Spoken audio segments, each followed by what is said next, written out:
Welcome, Spartans, to Podcast Evolved, your home for Halo. I'm your host, Oren, and we have a very special episode for you today. With me today, from the team, we have Krista. Hello. David. Hello, everybody. And Aaron. Hi, guys. And also joining us today is Kat Peterson. Hello, Kat. Hello. You may know Kat online as Seafox. She's a voice actress and does very convincing Dr. Halsey and Cortana impressions. We've reached out to her to join us for this episode. Special thanks to Installation 00 for kind of connecting us together. We kind of talked briefly about one of his series on one of our past episode collaborations where he talks about Dr. Halsey's journal. And so we'll learn a little bit more about Kat, kind of who she is in the Halo community and kind of what she does and listen to some great Halsey and Cortana impressions. But before we dive right into that, just wanted to remind everyone about our website, halopodcastevolved.com. Has all of our episodes and social media and events and even some lore sections in there. If you want to catch up on past episodes or just learn more about a topic that we discussed. Our other episodes, we have our regular Podcast Evolved main feed where we talk about the current news and topical lore. We have Mission Debrief where we go into every Halo campaign mission from all the games. Our newest show, Builds with Blocks, talks about the toys and macro action figures. And we also have Patreon. If you want to contribute and help support us and get more sort of enjoyment from our show, more rewards, you can check out our Patreon at patreon.com/HaloPodcastEvolved. Special thanks to all of our patrons. We continue to see those numbers rise and we couldn't be more thankful. Aaron and I actually recently just got a equipment upgrade thanks to you guys, using some shock mounts for our mics. So I hope the quality at least sounds a little bit better, or at least makes editing it go more efficiently. Fingers crossed no one will hear me bashing my elbows into the desk. And finally, if you want more to listen to, you can support Audible. They have a growing collection of Halo novels and audiobooks all in one place, as well as other originals and wellness programs and other podcasts to listen to. And you can go to audibletrial.com/podcastevolved. Now, with that, Krista, would you like to take us and introduce and get to know our guest today? Of course. Hello, Kat. Hello. How are you today? Doing just fine. How about yourself? Pretty good. You are probably most known in the Halo community for that amazing Halsey/Cortana voice that we heard at the top of the show. Thank you so much for that. We do really appreciate it. How did you get into Halo? Everyone kind of has this Halo story, how they kind of discovered the game, the community, and the extended lore. What's your story? Well, when it comes to Halo, I've always loved video games. Video games were probably my first true love, to be able to experience other worlds and have all of these amazing adventures. So for me, when I made my husband buy an Xbox because he needed a hobby, Nice play. What a win. Like, you need a hobby, get an Xbox. That was wonderful. And then you took it, you're like, this is mine now? Well, about that. For about 6 months, he didn't realize that I was playing because I would wait until he went to sleep and I would get on at night and play while he was asleep. And the only way he actually found out that I was playing Xbox was I forgot to change the controller scheme back. And it had taken 6 months for all of this to elapse. And it was quite amusing when he finally realized that, well, you see, I've been playing too, and I'm actually not terrible at it. And so we started playing together. In the early days, we would actually play Halo split screen together. Classic. Well, and it's really funny because, we were relatively newly married at the time. We were playing Halo 3 split screen, and it was super funny because, what better way to have any kind of marriage counseling of playing on the same screen and, trying to play and not screen watch and comment on each other's playing styles and such. It's super funny because I'm very reserved. I'm a team player. I do a ton of call-outs. And that's actually part of where, all of the Halo stuff came, because I'd be making call-outs on mic and people would be like, hey, who's the chick doing the, Cortana, call-outs over there. Like, what's with that? But we'd be playing together on split screen, and it was just, really funny because our play styles are so different. We'd always be commenting on back and forth on each other's playing styles, and it was super hilarious, just back and forth like that. But yeah, I fell in love with Halo then, the sense of community. We found some really great Halo family during the Reach days that we actually have made real life connections with and really invested in all of them. And there's a group of about 6 of us, which is great because when we're a raid team, so we can go play other games and raid together and stuff like that. So, but they're real life family. And I feel that way about the Halo community in general. And that's, I think, how I'm known in the community is I try really hard to be positive, to be encouraging. I try extremely hard to listen to all opinions, even if they're ones that seem a little out there. I listen. I don't comment often on them, but I do listen, and I think a lot of people appreciate just being heard. And so that's what I do in the community. I'm also an artist. I do various Halo-themed art and things. That's just, Halo is a part of life for me, and I really love it. That sounds familiar. Yeah, that's most of us here. It's just kind of, we all fell into it in one way or another, and it's become a big part of our life, and that's why we do the podcast, and we love the community so much. Speaking on your art, what mediums do you use? Do you have a favorite subject to draw? When it comes to art, I'm one of those artists. I use art to explore the world around me and to be able to do all kinds of things. So I've made all kinds of Halo art. I don't know if you've seen, I did one of the engineer plushies. I've done some various almost 3D art pieces that are layered. I'm actually working on one of those right now as well. That's a Halo themed one. It's going to be a Halo Reach themed one. It'll be fun.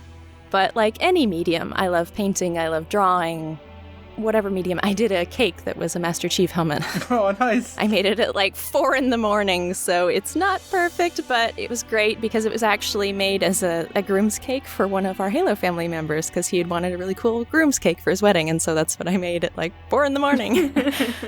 4 a.m. is where all the creative energy comes from. Exactly. It's peak time. Your brain goes to that special place. Indeed. Autopilot engaged. So, when it comes to voicing Cortana and Halsey, it seems like you were always known for having a voice that resembles both of them. Was it installation that really got you into using that talent and kind of doing more voice work? Oh, definitely.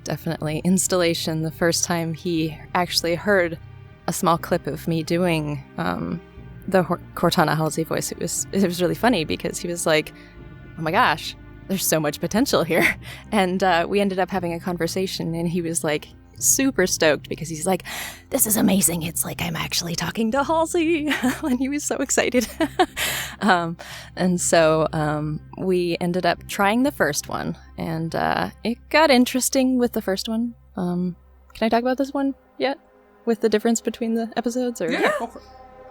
Well, you'll notice difference between the first Halsey I did in the reading of the Halsey series for him and the second one, because we had initially done a much older Halsey that had more of the tone and the grit that you're used to if you're hearing the Halsey in the current games, which is familiar, but a lot of people wanted us to change it up and sound a little bit more like Cortana, and so we changed it.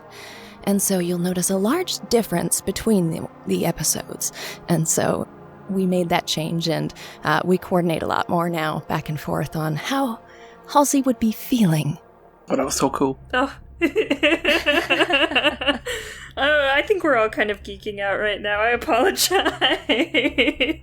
Oh, I always enjoy doing the transitions like that between voices, so people can sort of hear it more. That's a lot of fun in voice acting stuff, especially when you're going from something that takes a lot more grit. Like the older Halsey has a lot more vocal fry. Did it take much effort to kind of work on those? I'm saying impressions in air quotes because I know it's mostly just your voice, but I know you probably had to change it a little bit. The most difficult thing about the voices for Halsey and Cortana are the inflections that she uses. They're not the normal type of inflection that you would use to express things. And I think that's part of how she gets some of the feel of not quite human, is the way that she'll, instead of a word that you might usually go down, she'll go up instead, and it makes a big difference when you're speaking. That's cool. I'd never even noticed that. When you study the character, are you just listening to some of the lines that are delivered by Jen Taylor? Usually, yes. I mean, I've played the games often enough that I'm one of those people that peanut galleries when I play through games anyway. Yeah. So I'm always just doing the voices. A scene will happen and I'll like mockingly do those voices and, you know, complete the scene in my brain of what's going on or make funny little remarks in those voices afterwards. It's super fun for me. People that play campaign with me are like, that's interesting. And some people really find it fun. But yeah, I'm a total peanut gallery, so I'm always just sort of parroting things anyway because I love different voices. And so I've always done that. Quoting things as you go along. I do that too. You don't just do Halsey voices, right? You do a variety of different voices, and you do different voice acting gigs? That is correct. I do a lot of different voices. I have done a number of different podcasts. A number of those are in my more natural speaking voice because a lot of people find it very calming. I've also done a number of different YouTube or other storytelling things where I might use a voice that's a lot more like this, and it kind of freaks people out when they realize that, well, I can do voices like this. And then drop down to something like this, just, you know, at the drop of a hat. It freaks people out. But for me, it's fun. I enjoy range. I enjoy different accents. It just depends on how I feel during that day. Live freestyle. Well, that's one of my favorite things about being a voice actor is to have the range to be able to be whatever you need to be to tell the story. Table reads are hilarious fun for me because, you know, especially if someone's missing and I get to play an extra part. Oh my gosh, I love that. Like, I can do old lady voices, you bet, it's all fun. For me, it's just like, hey, another voice, how fun. But yeah, you get to do a lot of interesting things. So do you have a home setup for all of these voice recordings? Indeed, I do. I have a booth that is pretty darn close to broadcast. I am a bit of a perfectionist, so as of yet, I don't quite call it broadcast, but it's pretty close. What does broadcast mean, can I ask you? Is it the quality? Broadcast quality means that you don't have any sort of noise, whether that's reverberation from sounds hitting walls or things like that, outside noise at all. I do still get a little bit of noise every once in a while from the vibration of the mic, but we've got most of that handled now. That was interesting. How did you learn to set up create your studio for broadcasting? That's a good question. Well, I actually have a live production background, funny enough, and I have done live production as a producer and event producer planner for many, many years. And so I have all of that experience from live production, and when it comes to moving the live production experience over to the voice acting, let's just say it's basically almost the same thing. So I was able to take that and use it here. I basically was trained in all aspects of live production, and I was the producer as well, so I made sure everybody knew what they were supposed to do. If any of my operators had to step out for a moment, I was able to operate all the equipment as well, whether that was audio, video, switching, anything like that. I was able to operate all of that, so I have been trained in many things. But yeah, it all translates. That's super useful. Was this for radio or movies? It was live and simulated live production. We did a lot of different, it was like concerts, theatrical productions, like whatever that particular venue, it was a 1,000-seat venue, so whatever that venue had going on, I would produce. We also did a lot of like conference type events, and I was on the planning team for a number of those as well, so I am very familiar with how to plan and execute all of that. I find it a lot of fun for me. It's a challenge to be able to think through all the details. The details are the fun part. Have you taken any formal voice training or anything like that? Or did you pick up any of that from the production side? I actually have had a few mentors down the road, and I've taken a number of classes. I've always taken whatever theatrical classes, singing classes, anything like that that was available to me. We also had a number of different conferences that would come in that I could learn from while I was producing them. And so I have had access to a lot of, crazy information. That was actually how I met my first voice acting mentor. And it was amazing because she was like, girl, this is something you need to do. You have to do voice acting. You were made for this. And so that was actually my first round of voice acting. How I got into that is she was my mentor, and it was a lot of fun because she had done video games, she had done radio. I mean, you could hear her doing, like McDonald's commercials and things like that. I mean, she was all over the place. So it was amazing to have somebody like that have that confidence in you. That's amazing. Circling back to Halo and Halsey, was even before you kind of got into portraying Halsey vocally, were you interested in the character or delved into any of the extended universe or novels before that?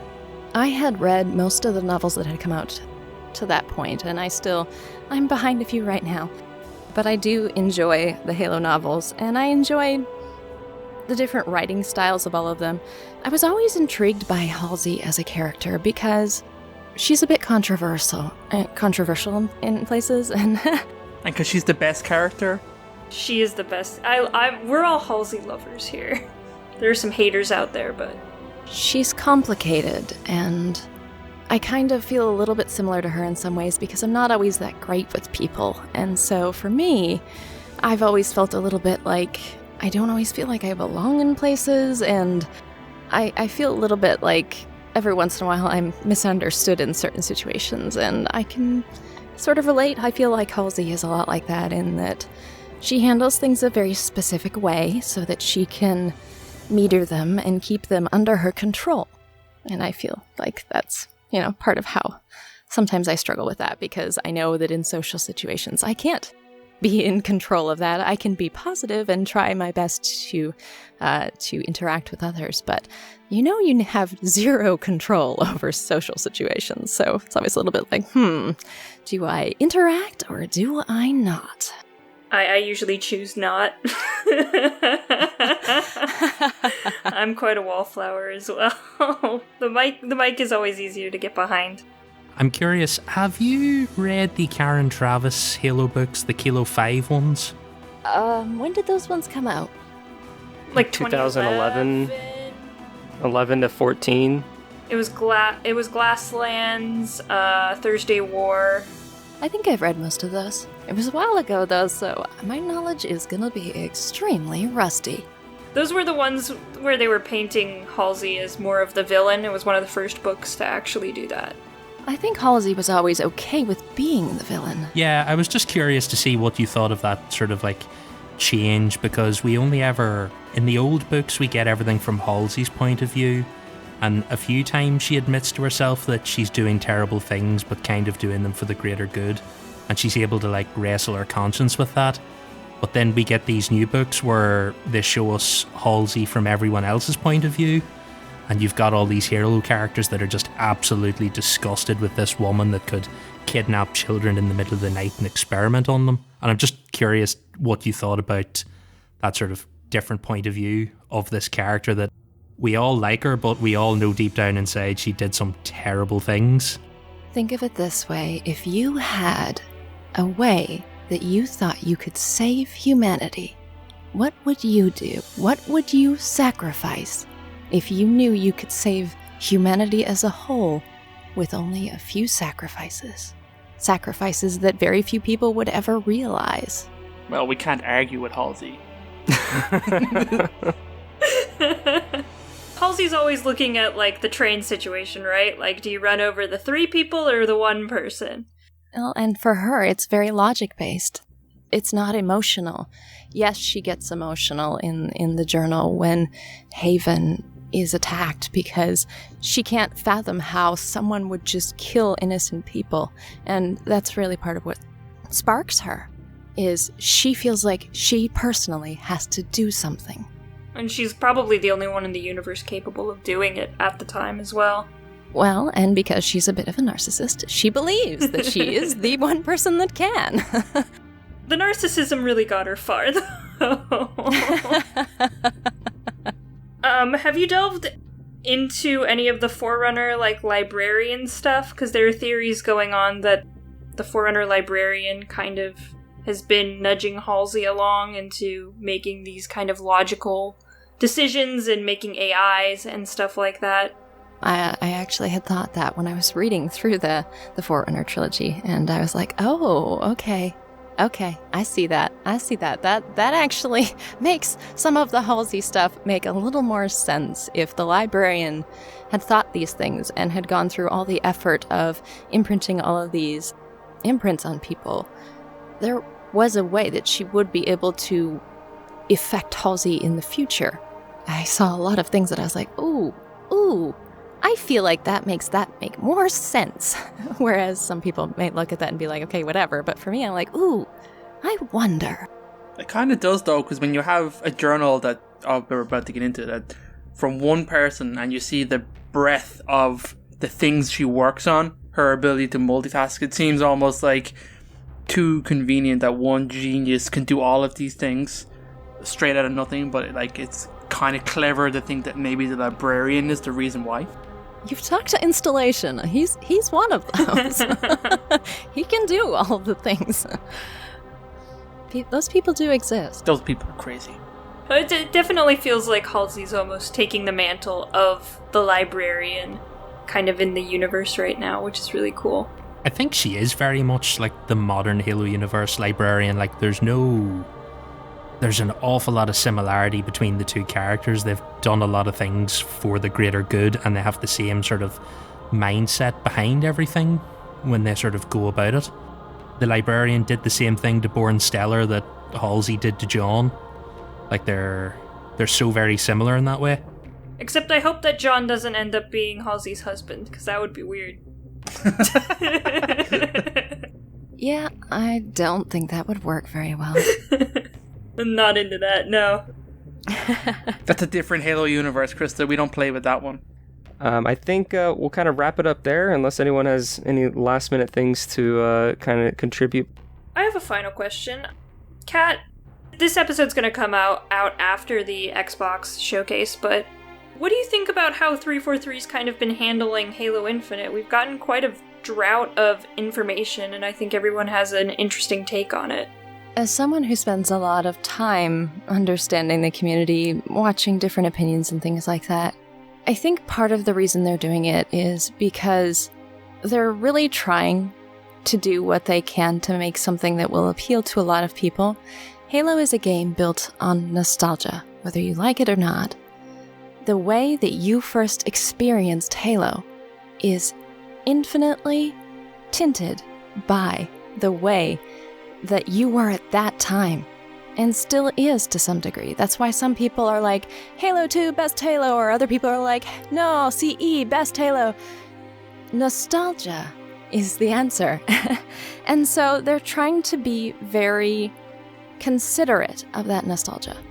And whatever direction they take it, I know they've taken a lot of time to listen and try their best to really get an essence of what Halo is to so many people, because there are so many different opinions. Whether or not you love Sprint, whether or not you think Jetpack ruined Halo, or different things like that. There is a big weight on their shoulders, and they understand that, and I know they're really trying, and I know there's a ton of people who are like, no, 343 is evil, but you gotta understand, they've been given something that is precious to a lot of people. Not just you, not just me. There's a whole world of people. Like, people in other countries. I know that there's, we don't get to see a lot of it, but there's a huge South American and Brazilian and like all over the world. Like, I know a ton of Australian Halo players. All over the world, people love Halo. And whatever they do, I honestly think they're trying their best to make something that will stick in our brains as, wow, this is Halo. That is beautiful. One more follow-up question, because we were talking about this before the show. You went to Outpost Discovery. Which one did you go to, and what was your experience with it? I went to the Outpost Discovery in Chicago. Had a wonderful time there. Lots of really great people. I got to meet Jen and Steve, which was one of my favorite things, because I made Jen laugh, and for me, that was a big thing. What was that like, meeting her with your voice? Yeah. You're just talking to yourself. Well, it was for a photo op. So, and of course, they're trying to hurry everybody through the line. And when I step up there, I say to Jen and Steve, because it was a Jen and Steve one, and I was like, I have this problem. Whenever I'm in Xbox Live parties, people tell me I sound like you. And I'm not sure I do, but, I just thought you might want to know that, that I think it's hilarious that people think that I sound like you. And Steve kind of looks over and he's like, nah, I hear it. And of course, Jen laughed, and it made me happy that Jen laughed at that. But yeah, it was great for me. I got to meet a lot of really cool people, a number of the staff of 343, as well as a number of the voices, Tim Detto. It was absolutely amazing. I got to meet some of the YouTube crew as well, so like Late Night Halo and some of the lore guys. It was really amazing. I really hope they continue. I know we can't in the world today, right now as it is, we can't have events like this, but I think it really brought the community together, so I'm hoping we see more of Outpost Discovery. I went to the Orlando one, and that was the first one, and it was a bit of a mess, but it was quite fun still. Just to start wrapping it up, Kat, do you have anything you'd like to bump? Your Twitter, any videos, any current or future projects? Well, actually, it's funny that we were talking about the Spartans that were the reject Spartans, because I actually just got onboarded for the second season of Machinima. It's not a super well-known one, but it's called Recall, and the thought behind it is that these are some of these reject Spartans, and it goes and follows some of their story. Oh, that's cool. Yeah, you guys said that, and I was like, that is hilarious. But yeah, it totally fits, and I got onboarded for one of the characters for that for their second season here soon, so the teaser is out for that. But yeah, I mean, anybody that wants to connect on Twitter, I'm sure that my Twitter will be listed somewhere. It's a little tricky to spell, but, it's all good. But yeah, I'm doing that. I'm doing the stuff with installation. Number of small other things that aren't out yet, so I can't say. Ooh. We'll have to follow you and stay up to date on what those things become. So is the best place to do that on Twitter? I connect a lot with the Halo community on Twitter, yes. So it's at CXEEFOXX on Twitter. And we'll put that into the description for anyone who would like to connect with you. I had fun, you guys. Thanks a lot. This has been a very amazing experience. You sound really trippy. Just like Halsey. It was fantastic. So we very much thank you again for joining us, and we hope our listeners really enjoyed it as much as we did. I do want to thank Installation 00 again, YouTuber, for those of you that missed our interview with him. We talked about Good old Erky. the Office of Naval Intelligence, and so just he was able to link us up, so thank you again for that. If you really like this episode and you want to find more, we're on Spotify and Apple iTunes, and you can find all of our episodes on our website, like I said at the beginning of the show. You can leave us a voicemail if you want to give us a call, talk about this episode, or just anything else Halo related at 205-386-5833. And until next time, everybody, I've been your host, Oren, and Evolved. Evolved.